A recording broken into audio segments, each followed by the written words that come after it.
মাননীয় প্রধানমন্ত্রী পদত্যাগ করেছেন।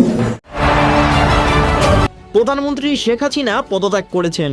আজ দুপুরে তিনি সেনা কর্মকর্তাদের সঙ্গে একটি বৈঠকে পদত্যাগ করেন। পদত্যাগ করার পরপরই তিনি গণভবন ত্যাগ করেন। বাংলাদেশ ছেড়েছেন শেখ হাসিনা। বেলা 2:30টায় বঙ্গভবন থেকে একটি সামরিক হেলিকপ্টারে শেখ হাসিনা ঢাকা ছাড়েন। এ সময় তার সঙ্গে তার ছোট বোন শেখ রেহেনা ছিলেন। শেখ হাসিনা ও তার ছোট বোন শেখ রেহেনা নিরাপদ স্থানে চলে গেছেন। শেখ হাসিনা যাওয়ার আগে একটি ভাষণ রেকর্ড করতে চেয়েছিলেন, কিন্তু সে সুযোগ পাননি। তিনি হেলিকপ্টারে ভারতের পশ্চিমবঙ্গের উদ্দেশ্যে রওনা দিয়েছে বলে ধারণা করা হচ্ছে।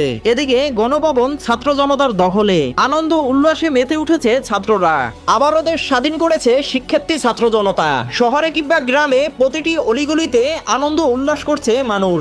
এখন দেশের প্রতিটি নাগরিকের একটাই দাবি, সন্ত্রাসমুক্ত দেশ চায় তারা। প্রিয় দর্শক, দেশের এমন পরিস্থিতি আপনি কিরকম দেখছেন জানিয়ে দিন কমেন্ট বক্সে।